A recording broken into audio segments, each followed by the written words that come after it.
హిందువులకు పవిత్రమైంది భగవద్గీత, క్రైస్తవులకు పవిత్రమైంది బైబిలు, ముస్లింలకు పవిత్రమైంది ఖురాన్. హిందువులకు దేవస్థానాలు, అది ముస్లింలకేమో మరి మసీదులు, క్రైస్తవులకేమో చర్చిలు.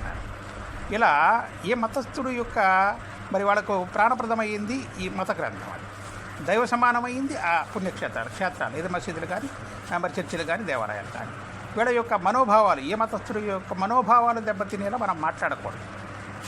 వాళ్ళ యొక్క దైవాలపై మరి నింద వేయకూడదు. వాళ్ళ యొక్క పవిత్రతపై, వాళ్ళ యొక్క ఉన్నతిపై, వాళ్ళ యొక్క మహత్యంపై మనం మసిపోయకూడదు. ఇలా చేయటం, ఇలా మాట్లాడటం అనేది దాన్ని మించిన అవివేకం ఇంకొకటి ఉండదు. వాడిని మించిన మూర్ఖుడు ఒకటి ఉంటాడు, వాడిని మించిన స్వార్థపరుడు ఇంకొకటి ఉంటాడు. గుర్తుపెట్టుకుండా వాడే ఉన్మాది, ఉగ్రవాది. ఇలా మాట్లాడటం అనేది చాలా ప్రమాదభరితమైంది. ఇది విద్వేషాలు పనికిరావు, మత ఘర్షణలు వచ్చేస్తాయి మనోభావాలు దెబ్బతిన్నప్పుడు. గుర్తుపెట్టుకోండి.